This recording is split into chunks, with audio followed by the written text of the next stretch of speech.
have Lena Khan come before this committee. Never came in my 2 years.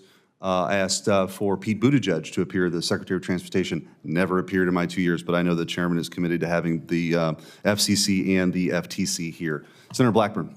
Thank you, Mr. Chairman. That's exactly right. We're looking forward to being able to return to regular order and to do oversight. Just one item I want to mention. There was a comment, tourists aren't coming because they're fearful of words. Tourists aren't coming because they're fearful of crime.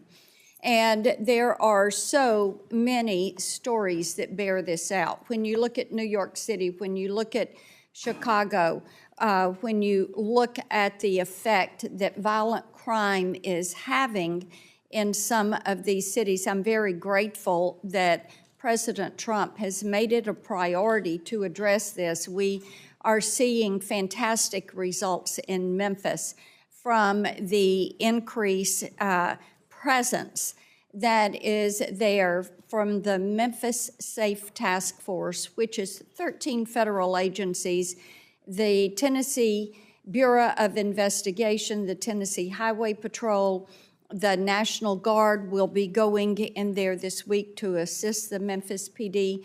They've arrested nearly 1,000 gang members, and they have already started the process with indictments and moving these criminals into court. And indeed, we're very grateful for that, and we know the crime level needs to come down in these big cities, so people do want to go to these cities.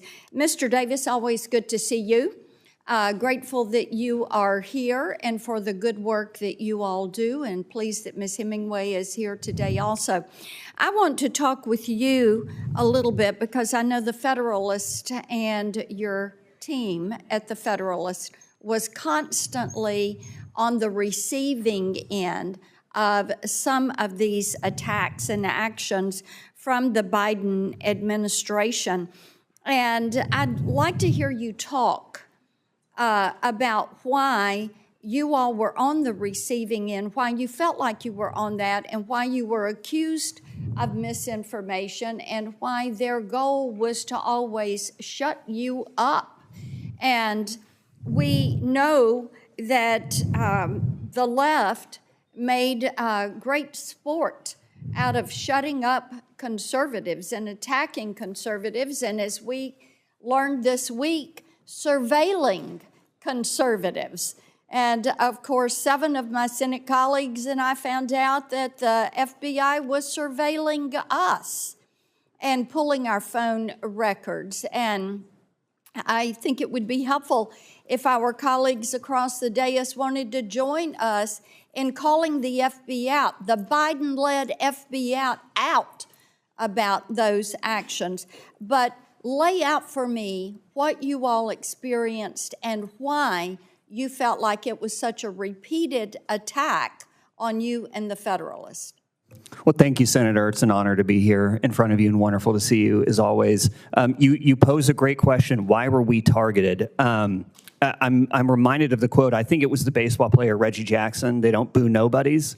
Well, they don't censor nobodies either. In fact, it's the most effective voices which tend to be targeted for censorship. And at the Federalist, we are extremely effective at tearing down false narratives and reporting the facts. We have a team of absolutely fearless, courageous journalists who get up every day to tell the truth and report the facts, especially when they might be facts the government doesn't want people to hear. And so they targeted us because we were effective, because we were exposing the lies about the Russia collusion hoax, about the Kavanaugh hoax, about COVID-19 lies that it came out of a wet market in China. We were exposing ridiculous new election laws that ignored existing laws in the Constitution in 2020. We exposed the whole Hunter Biden laptop thing, which was 100% real. It wasn't a hoax. Somebody remarked earlier that, well, you have the market to take care of. If a newspaper or a network says something that's not true, why people won't follow them? Well, we know that's not true because MSNBC and CNN, they're all still around. They lied repeatedly. They were not targeted for censorship. And I have to say, it's nice to be here to hear a bipartisan support for free speech. Man, I wish a lot of y'all were helping us as the Biden administration was censoring us. We've been in federal court for 2 years trying to vindicate our free speech rights. And I got to tell you, it's pretty aggravating being an American citizen whose family's been here for hundreds and hundreds of years to see illegal immigrants get faster action in federal district courts than we've gotten. We are still awaiting vindication and relief. And we were not targeted because what we were saying was false. We were targeted because what we were saying was true. And how much, talk to me about the expense of having to be tied up with trying to get your day in court for that period of time. You know, it's extensive. Thankfully, we have lawyers who are representing us out of the goodness of their own hearts. But if you look at the effect of censorship over years, Alex made the great point that you cannot compensate someone for the crime of having shut them up by unjustified means for years. That speech that he should have been able to give for years, he can never give. That opportunity is gone. But there's also a real cost in terms of money. I cannot even begin to think about how many millions or tens of millions of dollars we lost out on because our advertisers were targeted, because our readers were targeted, because Facebook and Google and Twitter and YouTube were told to throttle us. It has to be in the millions or tens of millions of dollars. Quite frankly, we're owed restitution.